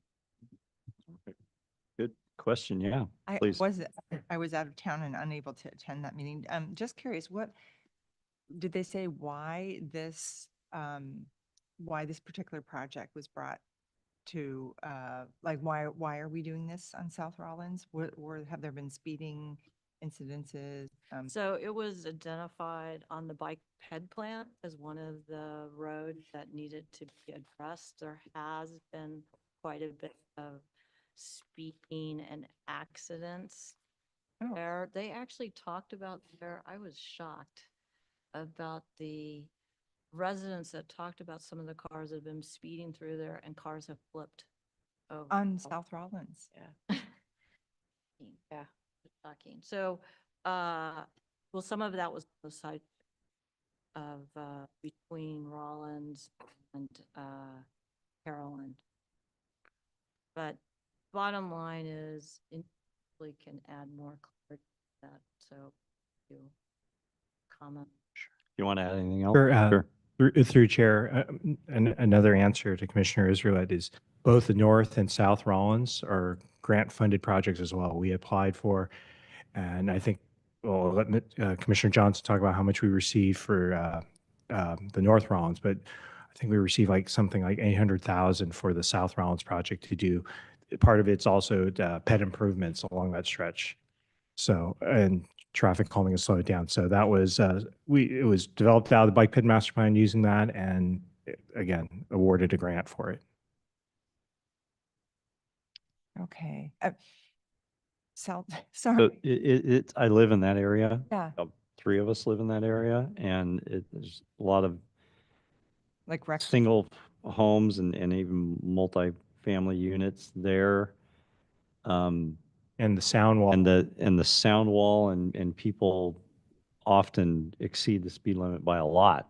Okay. So people exiting those residences in their vehicles, it's a real hazard. And there's parking all along Rollins. So when someone's coming out of a driveway, you can't see the traffic coming at you. It's really very dangerous Okay. because people just abuse it. They abuse that sound wall, and it's a straight shot, and Yeah, and they're really No, moving along fast. Trying to Yes, high school. yeah. yes, yes. Thank you, because I was, talking about pedestrian crossing, and I'm like, I don't get it. There, you can't cross. No. Cross to the wall. Like, it's Yeah. It's not just the throughway, it's the And it's in, the side streets as Okay. well, trying to. few. It's Thank you, not the because I same really way. didn't understand No, it's what, plain. And a parking impetus was for this. lane. Traffic coming off Rollins onto the side streets. We're trying to control that. Got it. Yeah, Totally that- makes sense. And they're Thank you. They're very sharp turns. Yeah. Okay, thank you very much. place I've ever gotten to an accident on Beauty. Really? wow. Yeah, It's coming, like you said, it's pulling out of one of the driveways. Yep. yep. You see as much as you can see, and you pull off slow, and you hope, and And then you say Hail Mary and, okay. That time you already got hit. Yep. Okay, All right, thank you, and sorry for all the right. interruption. I just So- don't understand. So Commissioner Johnson and Commissioner Couchy, or Vice Chair Couchy, and I were at the North Rollins Road meeting last night for bicycle and pedestrian improvements. So I'll let Commissioner Johnson talk about that a little bit. This is the project from Millbrae to Broadway, right? And it is, I think, proposed mainly because, well, if you've been in that little corridor, it's kind of mainly industrial. But now the use of that corridor is going to change rapidly, with Mhm. new housing going up. A lot of interest in creating a multi-zone friendly corridor, right? Right now you have a very large, almost 4-lane, right? It's 4-lane street with parking. And based on the analysis, by the way, amazing presentation. I thought it was very well done. Early stages, this was just the first input session, not well attended, unfortunately, which I don't think is a big surprise because there are really people living over there. It's Yeah. all businesses. So that's something else to chat about.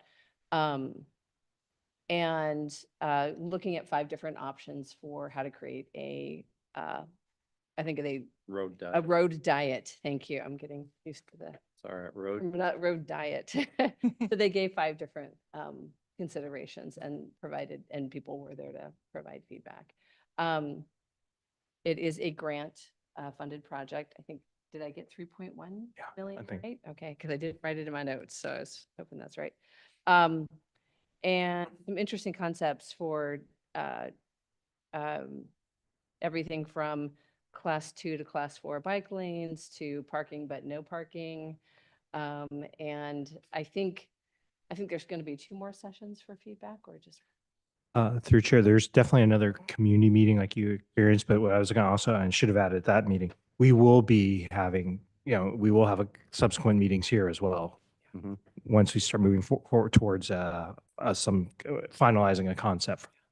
it strikes me that this is a heavy parking area. It's also a heavy industrial area.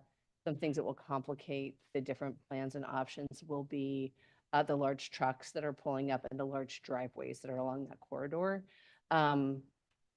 But I do think that, especially with the new housing going in, this timing is ripe for thinking about how to do this. And one of the things that they suggested was that one option may not solve the entire corridor, that they might have to use different options to make this work. Did I capture that? Yeah, I think so. Yeah. The only one thing I would add is that the common theme was once again a problem with speed. Mm, Yeah. And going northbound, I cannot remember the exact number, but I believe that in general, everyone was 10 to 15 miles, 10 miles over speed limit. And they clocked someone going 80. 80. 85 Yeah, at 3 in the afternoon. I was going to ask, was it 6 a.m.? Yeah. That shocked me, In the 3 in the afternoon. And I'm not surprised by that. Because I work out at prime time. Yeah. I'm there all the time, and even trying to access coming in and out of prime time, it's just, Yeah. it's ridiculous. But Yeah. I think it could be a really important corridor. I'm sorry to. Oh, no, I'm finished. I think aren't we also, getting the fire department back on that? Yes, we are. Correct. Yep. Oh, So yeah. that's also something that Yeah. Yep. probably should be taken into Yep. consideration. Yep. Yeah, I think the one thing that, if I were, when I was looking at the different proposals and to take into consideration as it evolves is checking in with the planning commission to figure out the further development Mhm. for housing along that corridor. And what might already be in motion, because right now it's considering the current thing that's going up. And I don't have the details on that in terms of number of units and how many parking spaces. And while I know that it's supposed to be a transit friendly corridor, people will still bring cars. So, they might be taking the BART, but they'll still have a car. And they may have visitors coming to visit them and will need a parking spot. So I don't want to underestimate the parking needs. Yeah. I do support, I think I don't want to get too far into this, so it's probably good enough. Okay. I It saw- sounds really I saw his exciting, face. though. That was more feedback. Okay, There we go. Thank you. So it's late. We've been here a couple hours, but I did want to have one more opportunity for feedback, and because this is really interesting. On Humboldt in San Mateo, the city council has voted unanimously to remove those bike lanes. I don't know if you've seen them, but like between Peninsula up to whatever that road is, Poplar, yeah, Oh, Poplar. Okay. Going Right. south. Right. And so Mr. Wong attended that for that very reason. He wanted to know. And the thing that I think is important is what can we learn from that? What best practices or lessons learned from that outcome should we know about so we don't make the same mistake? We're not going to make the same mistake, but it's just good information. Mr. Wong, can you elaborate a little bit on what you heard that night? Sure, and I don't think it was unanimous. I think it was a split Oh, okay. decision. So it Oh, was a come on. tough meeting for him. But, and we've been talking to San Mateo staff, on just on projects on Peninsula. And so that project came up back before they did it. I mean, we know our lesson here as far as outreach, right? I mean, we do the outreach and sometimes we don't get folks showing up, but we tried to, now we've elevated that, right? I mean, for California Drive, we went door to door and let people know what the options were to get and pulled them for even last night. And the big fear is when we have these meetings, especially the initial, is no one shows up, right? That there's no feedback.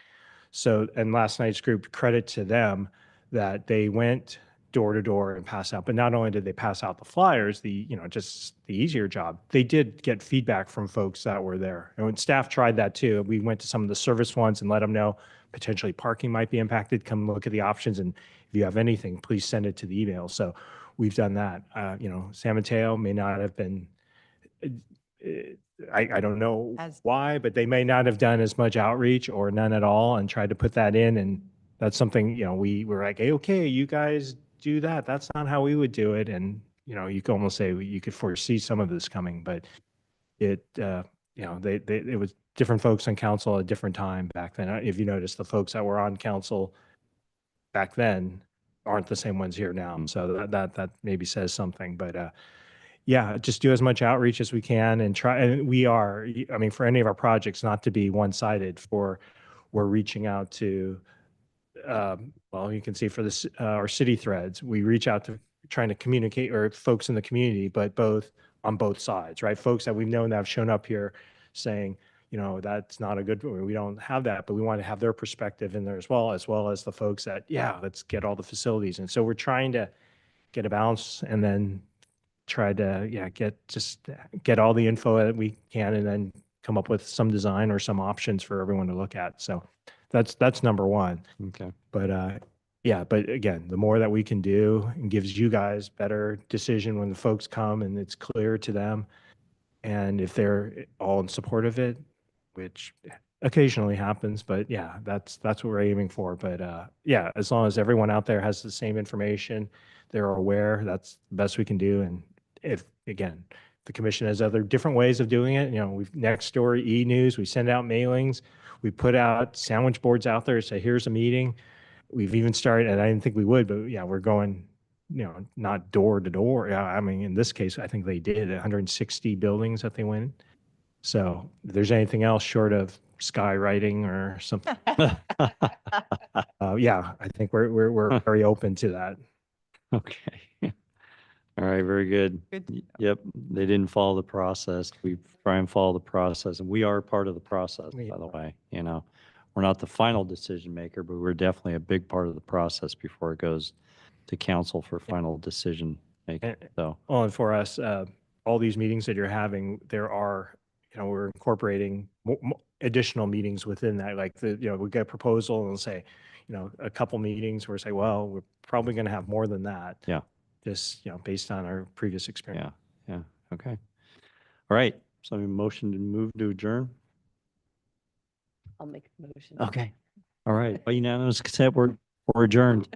All right, thank you all. Thanks, everyone. So it's funny to hear you say,